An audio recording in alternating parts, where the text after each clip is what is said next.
For the past year, Alexandra Greenwald has scribbled those 3 words on the back of her hand, just above her thumb, whenever she competes for the Hawkeyes gymnastics team at the University of Iowa.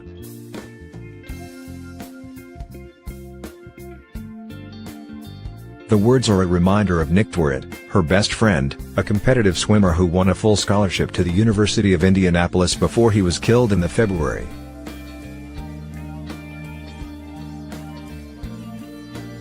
.14 shooting at the Marjory Stoneman Douglas High School in Parkland, Florida. It's a way for me to compete in honor of him, knowing that he will never get the chance to fulfill his dream, Greenwald, 18, said.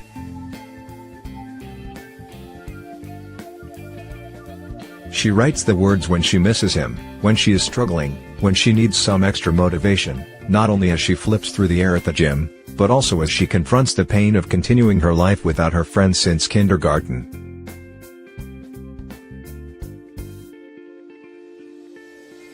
It was a way to move through this, Greenwald said, and know, as I keep going, it'll keep getting better.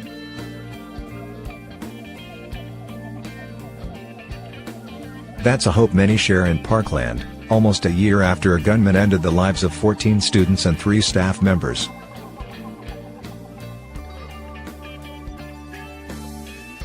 As the first anniversary approaches, grieving families and friends are bracing for a fresh wave of emotions.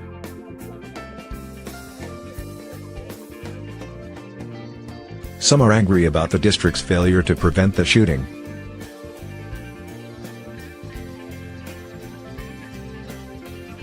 Others are anxious about the anniversary itself, and the memories that will surface.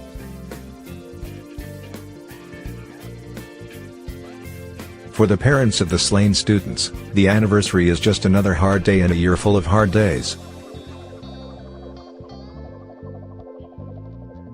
The anniversary for me is really meaningless because every day for me is February.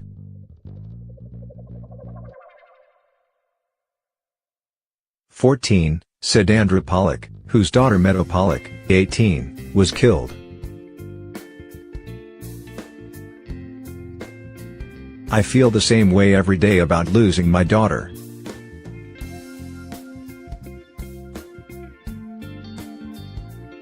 On the anniversary, one student said she plans to visit the grave of a classmate who was killed.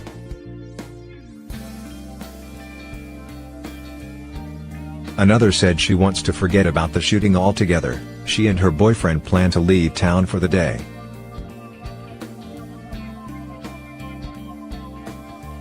Some Stoneman Douglas graduates who have scattered across the country are planning memorials at their colleges, others will remember quietly, on their own.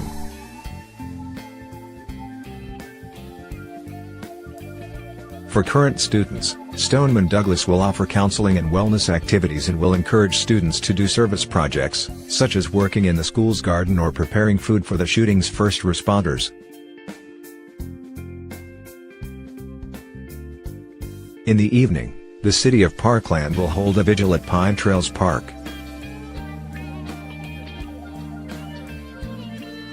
Eric Garner, a television production and film teacher at Stoneman Douglas, said he intends to spend the day in the school's garden, where he hopes to find comfort during what he knows will be a painful day.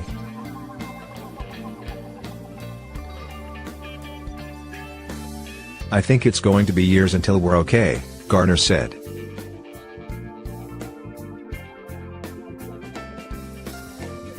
I'm not sure when that will ever happen.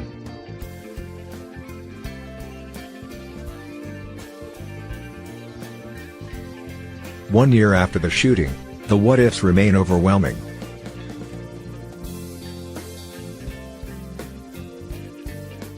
Friends of Joaquin Oliver, who loved playing basketball in Mario Kart, think about how much fun he would have had in Orlando, where many of them moved for college after graduation.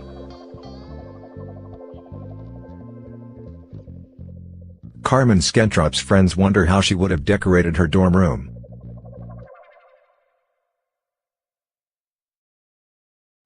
Nick Dworet's parents think about how he would have been training hard to compete in the 2020 Olympics.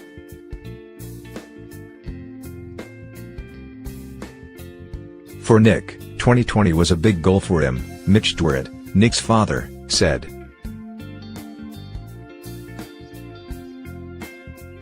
Those kind of goals, those hurt.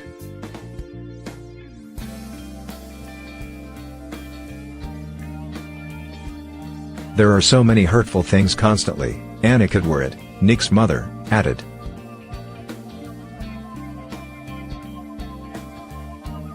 Like in the fall, when everyone is posting about their kids going to college and Nick is not. Birthdays, Thanksgiving, holidays, they all hurt.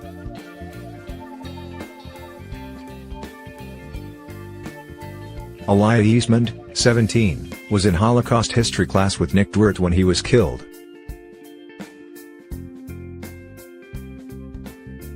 In testimony before Congress, she described him shielding her as bullets sprayed the room.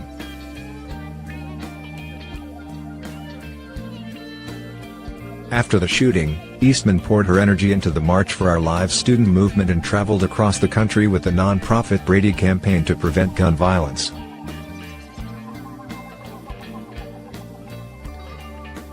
I spent the last year not worrying about my mental health, constantly working without taking a break to focus on myself and my school, Eastman told NBC News in a recent interview.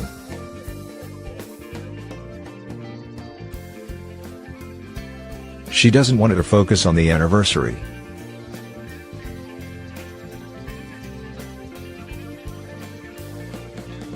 Everyone asks us how we're doing and how we feel, but we have no idea, she said.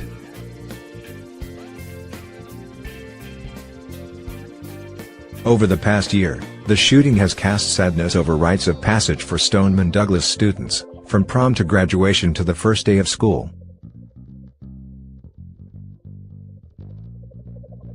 Related.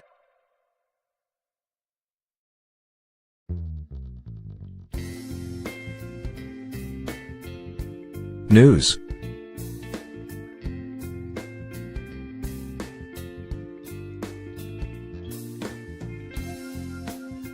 How the Parkland survivors became advocates for gun reform.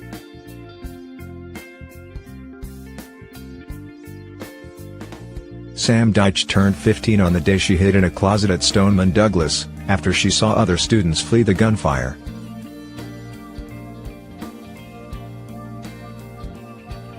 Her birthday is now forever linked to that terror.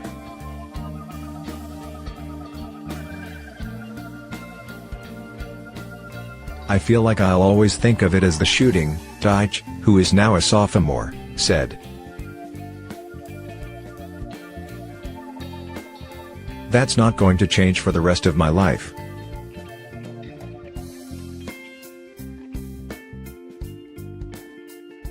The deadly shooting happened on Valentine's Day.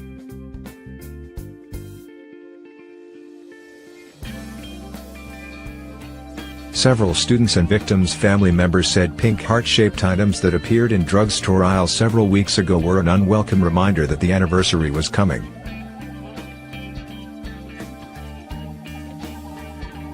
Survivors before Parkland.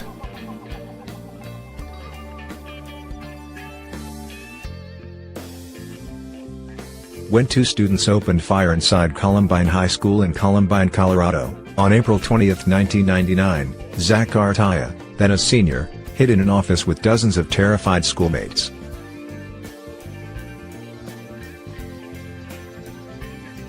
Over the next year, as he started college at the University of Northern Colorado, he turned to alcohol, torn with guilt over the death of Daniel Rohrbaugh, 15, whom he'd driven to school that day.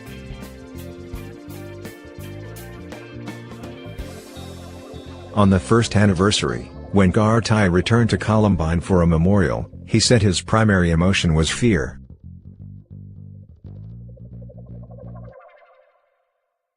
I remember being there, being okay, and then that heightened security and the police presence left me terrified, he said.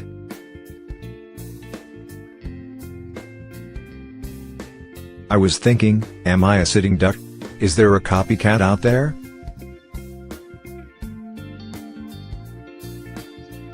For the first year, the 20th of every month was a reminder of the shooting.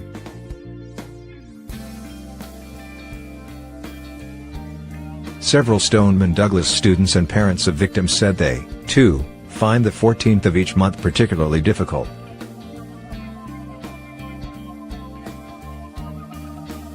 Related.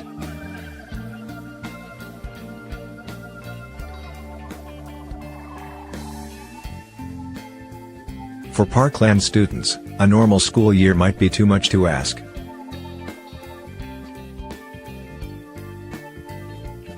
While the first year is the hardest for some, grief does not follow a timeline, according to Drive. David Schoenfeld, director of the National Center for School Crisis and Bereavement, located at the University of Southern California Suzanne Dworet Peck School of Social Work in Los Angeles.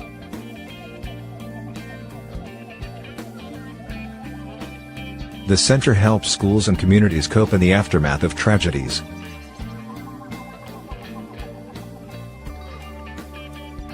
There is often an outpouring of support in the first year and at the first anniversary, but that dwindles over time.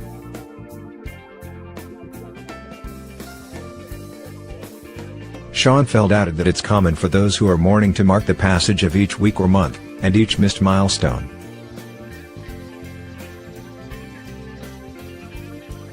These are horrific, life-changing events, and as a result for those who are most deeply impacted, they might think about it every day, Schoenfeld said. Any type of major event or transition period will remind people of loss.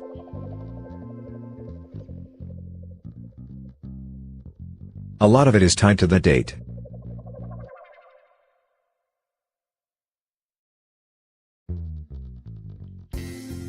Karataya, who in 2012 formed non-profit The Rebels Project, based in Colorado, to support survivors of shootings, said that he eventually stopped counting the months, but April always looms in his mind.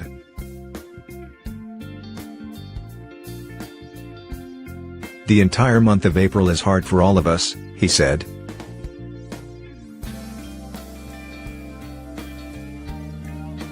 For the MSD kids, February could be a bad month for them year after year after year.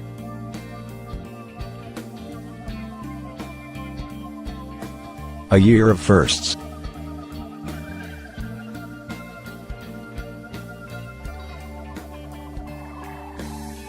For Ryan Petty, all sense of time's passage stopped when his youngest daughter Elena, 14, a junior ROTC member who helped clean up homes after Hurricane Irma, was killed.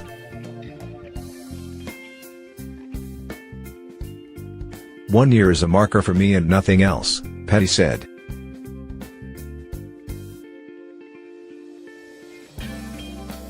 "Every day, we live with the loss of Elena.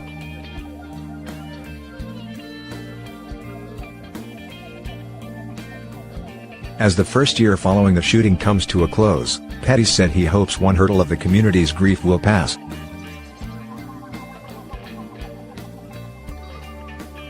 It's a year of firsts.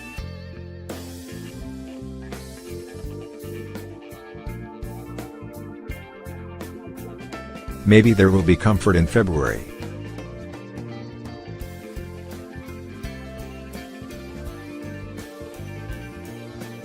That as we go beyond that day, that we won't be dealing with the firsts," Petty said.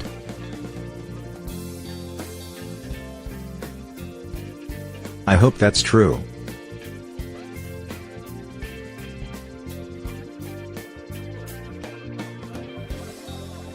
Image, a picture and a signed poster from his memorial sit in the room of Nick Dworet at his home in Coral Springs. A picture and a signed poster from Nick Dworet's memorial sit in his room. Josh Ritchie for NBC News.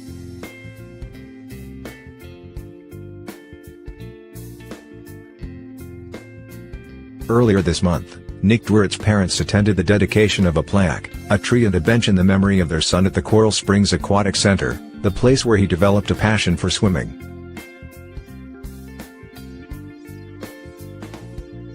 The Dworets think about how, years from now, kids in the community will wait for their parents to pick them up at the center and will look up at the plaque hung on the sky blue walls, and ask, "Who is Nick Dworet?"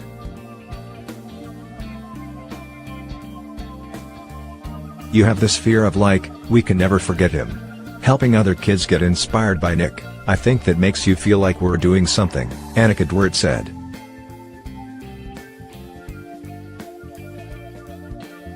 On February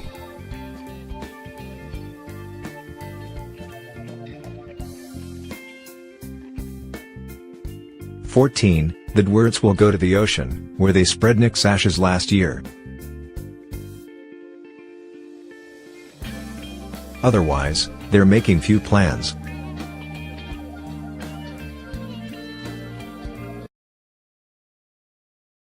They'll take the day as it comes.